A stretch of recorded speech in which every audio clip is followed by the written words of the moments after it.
18 বছরের সন্তান হয়েছে 6টা, কারো 18 বছরের সন্তান হয় নাই একটাও। তার সবটা ফয়সালা কা? এই সন্তান দিলেন যিনি, আজ তাকে সেজদা দিলে তার ব্রেনে চাপ পড়বে তোমার মতো অসভ্য মা বাপ, তুমি দুশ্মন ওই সন্তানের, যে তাদেরকে আখিরাত থেকে বঞ্চিত করে দিয়েছে, আখিরাত থেকে বঞ্চিত করে দিয়েছে। ওরে জাহান্নামের রাস্তা দেখায় দিছে যে ভাত খাইতে খাইতে জাহান্নামে যাইবা, দুনিয়া কামাই করতে করতে জাহান্নামে যাইবা। নাই তো 16 বছরের চেষ্টায় তাকে আল্লাহর কোরআন থেকে বঞ্চিত। একটা কোরআন 3 মাস পড়লেই কোরআন শরীফ সহি শুদ্ধ করা সম্ভব। 1 মাস পড়লেই। আমার ড্রাইভার 1 মাসও লাগছে না কোরআন শরীফ সহি শুদ্ধ করতে, সে আমার ড্রাইভারই করে, 2 ক্লাসও পড়ছে না। প্রাইমারি পাস করছে কিনা সন্দেহ, আল্লাহর কোরআন পড়তে পারে। এইবার রমজানে আমার সাথে এতেকাফ করছে আমার ড্রাইভার, রমজানের এতেকাফে কোরআন শরীফ সবক নিছে। আমি বলছি এই শুধু এই সবকের বরকত ইনশাআল্লাহ বেতন বাড়াই দিল।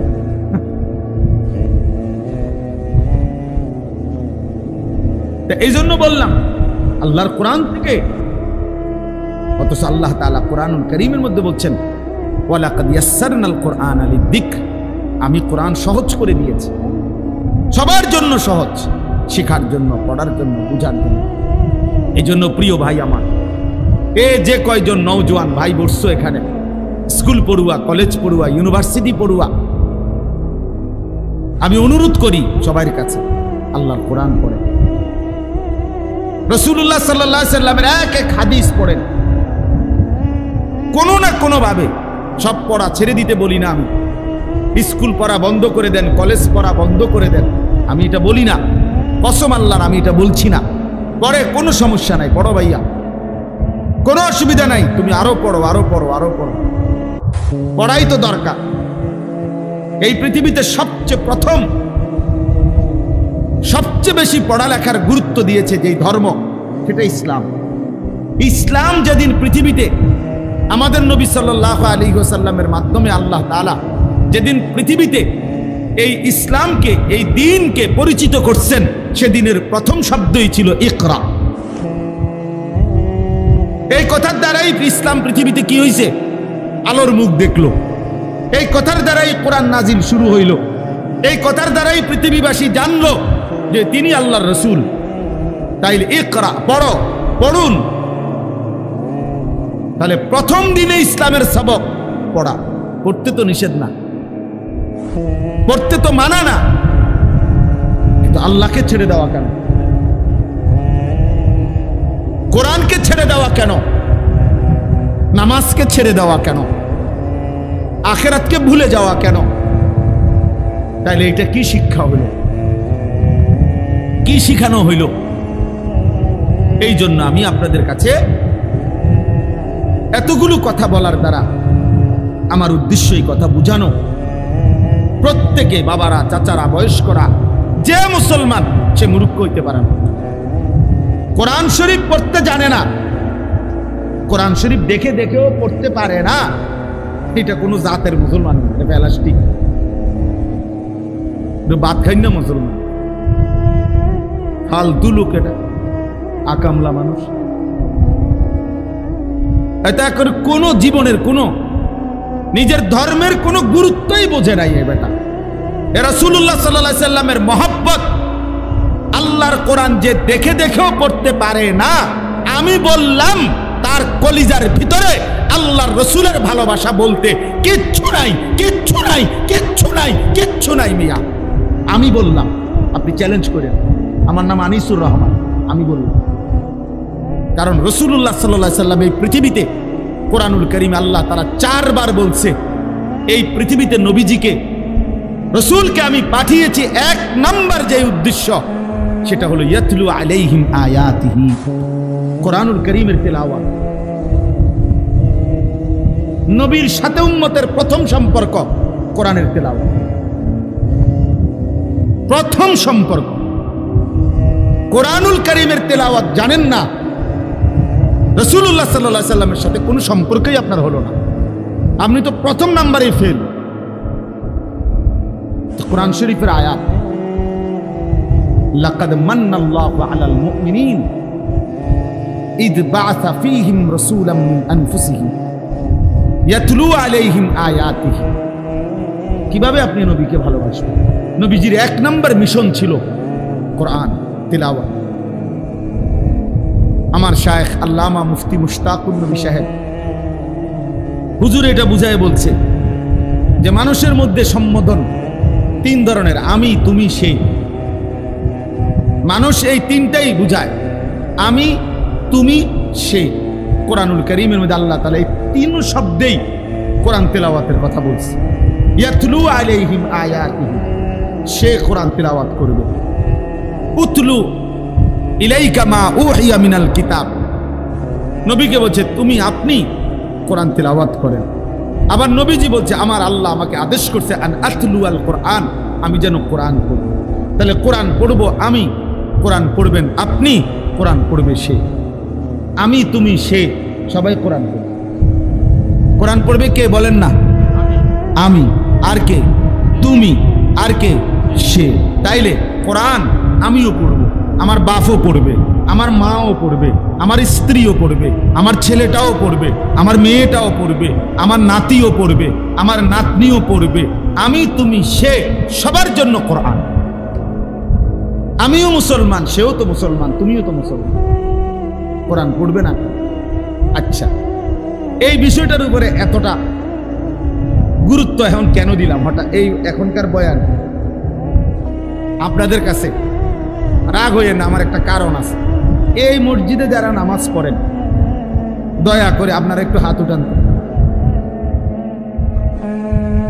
এই মানে এই মসজিদের মুসল্লি যারা, হাতটা উঠান। আচ্ছা, মাশাআল্লাহ, হাত নামান। আপনারা একটা ইনসাফের কথা, রাগ হয়ে না, আমি শুধু বুঝার জন্য, আপনাদের চোখ খোলার জন্য বলতেছি। এই মসজিদ আপনাদের এতগুলো এসি লাগানো, মসজিদে হাই গ্লাস লাগানো, টাইলস লাগানো, সবটা মসজিদ ঝকঝকে এত সুন্দর। আপনাদের মসজিদে তাকের মধ্যে যে কোরআন শরীফগুলো রাখা আছে, এই কোরআন শরীফগুলো এই পরিমাণ অবহেলিত কেন? এখন জবাব বলেন, নাহলে আমি এখন আইনা দেখাই। এই কোরআন শরীফগুলো কতশো বছরের পুরাতন। এই কোরআন শরীফগুলোর একটা কোরআন শরীফের ভিতরে একটা গিলাফ নাই। এই কোরআন শরীফগুলো কোনোদিন কেউ মনে ধরে ছুঁয়েও দেখে না। আল্লাহর কোরআন, পুরা মসজিদের সবকিছু এত সুন্দর। রবের কোরআনের প্রতি কারো কি দিলে আসলো না যে এই কোরআন শরীফগুলোর মধ্যে একটা গিলাফ লাগে? কারো কি কলিজায় আসলো না যে কোরআন শরীফগুলো একটু সুন্দর করে ভাঁজ করে রাখি? কারো কি দিলে আসলো না যে কোরআন শরীফের সামনে দিয়ে একটা গ্লাস লাগাই? কেন এখানে গ্লাস, এখানে নাই কেন? বলেন চাচা, এখন বলেন। কারণ একটাই, কলিজার ভিতরে আল্লাহর কোরআনের প্রয়োজনীয়তা নাই। এটা শুধু বলে হুজুর আমনে না, আমি আগেই বলে দিছি, রাগ হইয়েন না। এটা আমার একটু, যেখানেই আমি দেখি আমি বলি, চোখে আঙ্গুল দিয়ে বললাম। এরকম হাজারো মসজিদ, লাখো মসজিদ যেখানে সবকিছু অত্যাধুনিক, আল্লাহর কোরআন অবহেলিত। এবং এমন বহু জায়গা আমি দেখছি যেখান দিয়া কোরআন শরীফ রাখছে, ব্যাটারির বাক্স এখান দিয়ে থুইছে, মোমবাতি কোরআন শরীফ লাগে থুইছে, আগরবাতির বাক্স এখান দিয়ে থুইছে, মেজবাতি এনে রাখছে। মানে যত এই মসজিদের অপ্রয়োজনীয় জিনিসগুলো এখান দিয়ে থুইছে। বুঝেন না কথা? নাহলে কোরআন শরীফের লগে আগরবাতি রাখলেন কেন? কোরআন শরীফের লগে মেজবাতি রাখলেন কেন? কোরআন শরীফের লগে ব্যাটারি ছিলেন কেন? আপনারা থুইছেন, আমি এটা কইলাম, মানে বুঝাইলাম। আইপিএস এর বাক্স এখানে থুইলেন কেন? দেখেন এদিক দিয়ে কোরআন শরীফ, এটা আইপিএস এর বাক্স, আর জায়গা নাই মসজিদে। মূল কারণ হলো এটা তো কেউ ধরে না, এটা তো কারো দরকার লাগে না। আল্লাহ আমাদেরকে বুঝ দান করেন। আমার বাপ রাগ হইয়েন না, দাওয়াত দিয়ে বেজ্জুতি দিয়ে করলেন না, বেজ্জুতি না, বিবেক জাগাইতে চেষ্টা করলাম। আপনারা নিজ জিম্মাদারি এখানে যে আছেন এই মহল্লা, আমনে একজন ভাই এখন হিম্মত করেন, বলেন যে এখানে এই মসজিদের যতগুলো কোরআন শরীফ আছে 50টা হোক আর 100টা হোক, আপনি গিলাফ লাগাই দিবেন যত টাকা লাগে, বলেন ইনশাআল্লাহ। আপনার নাম কি? আমাদের জাকির হোসেন ভুঁইয়া ভাইয়া, ইনশাআল্লাহ এগুলো আপনি লাগাই দিবেন, এগুলো সব ঠিক আছে ইনশাআল্লাহ। হ্যাঁ, আল্লাহ কবুল করেন। হ্যাঁ, কোরআনুল কারীমকে আজমত করেন। রাসূলুল্লাহ সাল্লাল্লাহু আলাইহি ওয়াসাল্লাম বলছেন, দোয়া করতেন, আল্লাহুম্মা জাআলিল কুরআন রাবিআ কলবি, আয় মাওলা কোরআনুল কারীমকে আপনি আমার হৃদয়ের বসন্ত বানিয়ে দেন, ওয়া নূরা সাদরি, আমার বুকের আলো বানিয়ে দেন, ওয়া জালাআ হুজনি, আমার সমস্ত দুঃখ বেদনা পেরেশানি দূরকারী আল্লাহর কোরআনকে বানিয়ে দেন, ওয়া যাহাবা হাম্মি, যাবতীয় অস্থিরতার দূরকারী কোরআনকে বানিয়ে দেন। কোরআনুল কারীমের প্রতি মহব্বত জরুরি, কোরআনুল কারীমের প্রতি আজমত বহুতই জরুরি, বহুতই জরুরি। এজন্য আজকে আপনাদের কাছে এক বয়ানে, এক ওয়াজে বসে পুরা ইসলাম বলা সম্ভব না। নবী সাল্লাল্লাহু আলাইহি ওয়াসাল্লামের 23 বছরের সব বলে দেওয়া একদিনে সম্ভব? কথা বলেন না। তাহলে আমি একটা বিষয় গুরুত্ব দিলাম, সেটা হলো এইখানে আজকে ঈদ পরবর্তী আলহামদুলিল্লাহ যে ভাইরা আছেন, অনেক নওজোয়ান ভাই, কিশোর ভাই, আমি তোমাদের কাছেও ভাইয়া বলি, অনুরোধ করি, আল্লাহর কোরআনকে পড়ো। কোনো না কোনো একটু সময় বাহির করলে এই পড়ার ফাঁকে ফাঁকে স্কুলে, কলেজে, ইউনিভার্সিটিতে সব কিছুতে একটু ফাঁক করে সপ্তাহে একদিন হোক, 3 দিনে একদিন হোক, আধা ঘন্টা হোক, 10 মিনিট হোক, 50 মিনিট হোক, যেমনে সুযোগ হয়, বয়স্ক যারা আছেন আপনারাও মসজিদের ইমাম সাহেবের কাছে আল্লাহর কোরআন শিখেন, কোনো মাদ্রাসার উস্তাদের কাছে আল্লাহর কোরআন শিখেন, আলেমের সাথে সম্পর্ক করেন। আমাদের দেশে অনেক মুসলমান আমরা মসজিদের ইমামের সাথে আমাদের আন্তরিকতা কম, সালাম ফিরাইয়াই বের হয়ে গেছে, সালাম ফিরাইয়াই না, ইমাম সাহেবের কাছে বসে। আমার খুলনার হযরত, বাংলাদেশের একজন শ্রেষ্ঠ বুজুর্গ, পাকিস্তান করাচির বিশ্ববিখ্যাত বুজুর্গ, কুতুবে আলম আরিফ বিল্লাহ হযরত মাওলানা শাহ হাকিম মোহাম্মদ আখতার রহমতুল্লাহ আলাইহির খলিফা হযরত মাওলানা মুফতি নুরুল আমিন সাহেব, অনেক বড় একজন আল্লাহওয়ালা, হযরত মাওলানা মুফতি নুরুল আমিন, উনারে আমরা খুলনার হযরত বলি। তো উনি একদিন বয়ানে বলছিলেন, যশোর এক মাহফিলে আমি হুজুরের সাথে ছিলাম। তো হুজুর বয়ানে বলতেছিলেন 30টা বছর ধরে, 20টা বছর ধরে, কথাটা খেয়াল করেন, 30 বছর ধরে, 20 বছর ধরে, 10 বছর ধরে আল্লাহর ঘর মসজিদে যে মানুষটা দিবানিশি 5 ওয়াক্ত নামাজের ইমামতি করছে, বিশ্বাস করেন আমি হুজুরের কথা, শায়েখের কথা বলতেছি, উনি বলছেন নিঃসন্দেহে এই ব্যক্তি, এই ইমাম আল্লাহওয়ালা, আল্লাহওয়ালা। তাকে কদর করা উচিত, তাকে ভালোবাসা উচিত, তাকে শ্রদ্ধা করা উচিত। হ্যাঁ, হঠাৎ করে আসা বক্তার কপালে জোটে 50,000 টাকা, কিন্তু ইমাম সাহেবের কপালে জোরে না 200 টাকা। কেন? কারণ উনি যে ফরজ নামাজের ইমামতি করে, এই জন্য এটা অন্যায় হয়েছে না। অথচ ফরজ নামাজের দাম বেশি না, কথা বলেন না কেন? ইমামের দাম বেশি। আল ইমামু যামিন, আল্লাহ নবী সাল্লাল্লাহু আলাইহি ওয়াসাল্লাম বলছেন, ইমাম পুরা মহল্লাবাসীর জিম্মাদার, তাদের ঈমান, আমল, আখলাক, আখিরাত সর্ববিষয়ের পাহারাদার। নবী সাল্লাল্লাহু আলাইহি ওয়াসাল্লাম আলাদা দোয়া করছেন, আল্লাহুম্মা আরশিদিল আইম্মা, আল্লাহ ইমামদেরকে আপনি হেদায়েতের রাস্তা, কল্যাণের রাস্তা আপনি দেখান। কারণ তার পিছনে মানুষ অনুসরণ করে, তাকে মানুষ অনুসরণ করে। এই জন্য মসজিদের ইমামের সাথে সম্পর্ক বাড়ান, আলেমে দ্বীনের সাথে সম্পর্ক বাড়ান, একটা একটা মাসআলা শিখেন, একটা একটা শব্দ শিখেন, নিজের রুকুটা একজন আলেমকে দেখান যে হুজুর আমার রুকু হয় কিনা, আমার সেজদা হয় কিনা, আমার নামাজ হয় কিনা, আমার ওযু হয় কিনা, আপনি একবার দেখায় নেন। হ্যাঁ বলে হুজুর ছোটবেলায় তো আমি মক্তবে শিখছি। ঠিক আছে বাবা, মক্তবে শিখলেও তো আজকে 40 বছর হয়ে গেছে।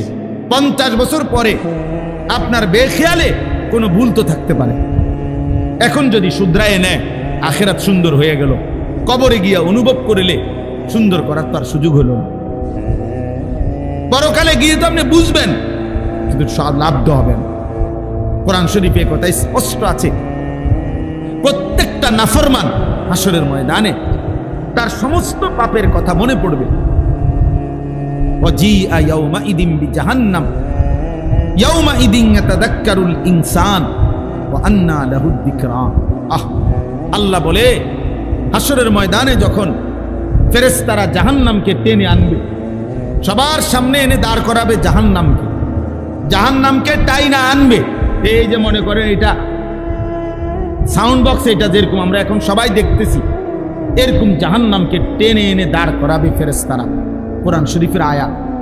আল্লাহ বলেন নাফরমান জাহান্নামের দিকে তাকাইয়েই ইয়াউমাইদিন ইয়াতাযাক্কারুল ইনসান, তার দুনিয়ার জীবনের সব কথা মনে পড়বে। ওয়া আন্না লাহু যিকরা, কিন্তু বলো না সেদিন মনে পড়ে কি লাভ হবে? কোরআন শরীফের ওয়া আন্না লাহু যিকরা, বলো না মনে পড়ে কি লাভ হবে? বুঝে তো আসবে। লাতারাবুন্নাল জাহিম সুম্মা লাতারাবুন্নাহা আইনাল ইয়াকিন। আল্লাহ বলে বান্দা এই দুই চোখে জাহান্নামকে দেখবা, আর দুই চোখে দেখে, চোখে দেখা বিষয় যেমন নিশ্চিত হয় এরকম নিশ্চিত হবা জাহান্নামের ব্যাপারে। মনে করেন এইটা যে একটা হ্যান্ডবিল, এটা আপনারা নিশ্চিত না? না, এটা একটা মূলত মোবাইল। হ্যাঁ হ্যাঁ, আমি প্রধান বক্তা। আরে আমি বলতেছি মেয়ে, এটা একটা মোবাইল মূলত। কথা বলেন না আপনারা? আমার সার্টিফিকেট জানেন, আমি অনেক পড়ালেখা করছি। আমি বলতেছি এটা মোবাইল, আমি মাস্টার্স পাস। আপনি কবেন কি আপনার মাস্টার্সের গোষ্ঠী গিলাম নিয়ে? আমি এটা চোখে দেখি এটা হ্যান্ডবিল, আপনি করেন এটা মোবাইল। আপনার সার্টিফিকেট দিয়ে আমি কিনবো? আমি নিশ্চিত এটা চোখে দেখতেছি। তাহলে চোখে দেখা জ্ঞান, এটা অস্বীকার করার কোনো সুযোগ আছে?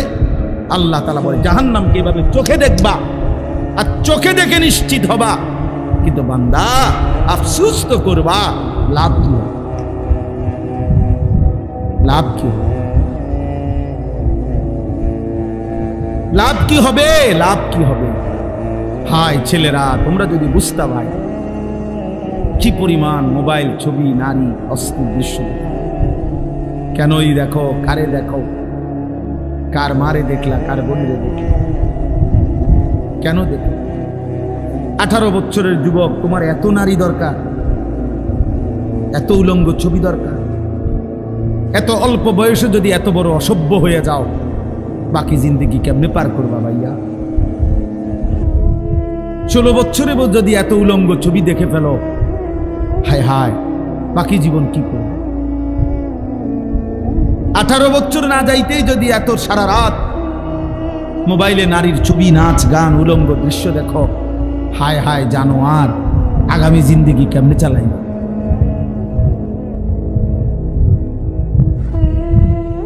হ্যাঁ, আস্তাগফির।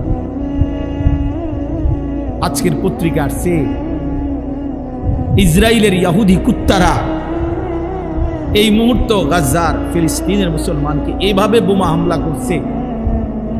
বোমার হামলার সাথে সাথে ওই জায়গার মধ্যে ধোঁয়া উঠে জীবন্ত মানুষ যে মারা গেছে তাৎক্ষণিক এই মানুষের লাশ টুকরা টুকরা হয়ে আকাশে উঠতেছে, উপরে উঠতেছে। আমি নিজ চোখে দেখছি ইমানদারের লাশ, মুসলমানের লাশ টুকরা হইয়া ছিন্ন ভিন্ন হইয়া উপরে উঠতেছে ধোঁয়ার সাথে। এটা তো ভাইয়া রূপকথা না, এটা তো গল্প না, এটা অতীত কাহিনী না, এটা কাল্পনিক কোনো কথা না। এটা এই মুহূর্তে হচ্ছে পৃথিবীতে। ইহুদি কুত্তারা, বেঈমানরা মুসলমানদের উপরে এইভাবে জুলুম করছে। ওই মুহূর্তে পৃথিবীর এক অঞ্চলের মুসলমান যখন এই পরিমাণ নির্যাতিত, আরেক অঞ্চলের মুসলমানের সন্তান, মুসলমানের যুবক ঠিক ওই মুহূর্তে সারা রাত মোবাইলে উলঙ্গ ছবি দেখতেছে। আরে দোস্ত, এর চাইতে বড় বেইনসাফি জুলুম আর কি হইতে পারে? এর চাইতে বড় আফসোস কি হইতে পারে? এর চাইতে বড় আরে কিছু করতে না পারি, চোখের এক ফোঁটা পানি তো ফেলতে পারি, আল্লাহর কাছে তো দুইটা হাত তুলতে পারি না। মনে হয় যেন পাশের বাড়ির মুসলমানকে রক্তে ভাসায় দিছে। এই ঘরের ছেলে তখনও মোবাইল। আমার সমস্যা কি? তারা মেরেছে, আমার কি? আমার সমস্যা কি? আমার তো মারছে না, আমারও তো মারছে না। মিয়ানমারে না ভূমিকম্প হয়েছে, আমার দেশে তো হয়েছে না। আমরা বুড়িসং তো আর হয়েছে না, সুবিধা।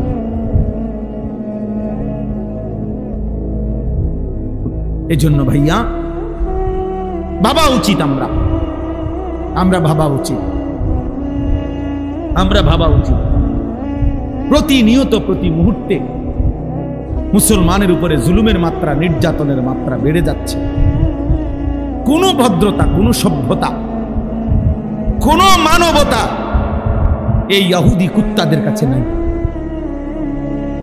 এই হিংস্র জানোয়ারদের কাছে নাই। পৃথিবীর সমস্ত মানবতা, ভদ্রতা সবকিছু তালা মাইরা, বিবেকের মধ্যে তালা মেরে এরা মুসলমানকে ধ্বংস করে দিচ্ছে, রক্তে জমিন ভাসায় দিচ্ছে। এই সময় আমরা এত নাচ গান, এত তামাশা করা ঠিক না। আমি এই কথাটা আমি বলছিলাম, আমার সবচেয়ে বেশি আশ্চর্য লাগে যে পুরা একটা মাস রমজান পালন করে 30 দিন 29 দিন লাগাতার যে রোজা রাখলো, তারাবি পড়লো, একটা মাসের রোজা রমজান পালন করার পরে ঈদের দিন, একেবারে রমজানের পর প্রথম দিন, আজকে মাত্র রোজা শেষ হইল, আজকে ঈদের প্রথম দিন, এই প্রথম দিনেই এক মাসের রমজান পাওয়ার পরেও একদিনেই, প্রথম দিনেই যারা নাচ গান, অসভ্যতা, বেহায়াপনা, যাদের ছেলেরা বেপর্দা, মেয়েরা বেপর্দা ঘুরলো ফিরলো, গাইলো, হাসলো, নাচলো, গাইলো, ঈদের দিনে অসভ্যতা আর নোংরামি করলো, আহা, তাদের একটা মাসের রমজান দিয়ে তাদের অর্জন কি হলো? ইনসাফ চিন্তা করুন। একটা লোক বুঝিয়ে এক মাস ওষুধ খাওয়ার পরে ধারাবাহিক একটা দিনও আজকে মাত্র ওষুধটা বন্ধ করলাম, তো পরের দিনে বুঝি বমি করে দেয়। এক মাসের ওষুধ কি একদিনও কাজ করবে না? তাহলে একটা মাস রমজান রোজা রাখবার পরেও যেই ছেলেগুলো, যেই মেয়েগুলো বেহায়া বেপর্দার ঈদের দিনে অসভ্যতা ছড়ায়া দিল, নাচলো, গাইলো, মেয়েগুলো বেপর্দা ছুটলো, ছেলেগুলো এক ওয়াক্ত নামাজ পড়লো না। আহা বাপ, এখানেও যদি এমন কেউ থাকো, তোমারে আমি হাত জোড় করে বলি, বন্ধু বলো, এত বড় রমজান দিয়ে তোমার কি অর্জন হলো? মুসলমান এত বড় অসভ্য হয়? মুসলমান এত বড় অসভ্য? আল্লাহ তাআলা বললেন, বান্দা আমি রহমত দিলাম, মাগফিরাত দিলাম, নাজাত দিলাম, জান্নাতের দরজা খোলা করলাম, জাহান্নামের দরজা বন্ধ করে দিলাম, শয়তানগুলো বন্ধ করে দিলাম, প্রতিটা নেকি 70 গুণ বাড়ায়া দিলাম। আমি আল্লাহ তাআলা ইতিকাফের সুযোগ দিলাম, সবে কদরের নিয়ামত দিলাম। আমি আল্লাহ তাআলা ইফতার, আমি তারাবি, আমি সাহারি, আমি রোজা, সব কিছুতে নেকি নেকি নেকি নেকি নেকি নেকি নেকি নেকি দিলাম। রোজাতেও নেকি, তারাবিতেও নেকি, ইফতারেও নেকি, সাহারিতেও নেকি, ইতিকাফেও নেকি, সবে কদরে 1000 মাসের চাইতে, রাতের চাইতে বেশি নেকি। এত কিছু দিয়ে তারপরও তুই নাফরমানের মন গলাইতে পারলাম না। মাত্র চাঁদ উঠাইলাম, তুই সাথে সাথে আমার নাফরমানি আবার শুরু করে দিলি। লানত তোর উপরে, লানত, লানত তোর উপরে, লানত। ঈদের দিনের ওই বেপর্দা নারীর উপরে লানত, ঈদের দিনের ওই অসভ্য যুবকের উপরে লানত, বেটা তোর উপরে। অভিশাপ তোর উপরে বেটা। কেমনে পারলি বেটা? তুই না একটা মাস রোজা রাখলি বেটা?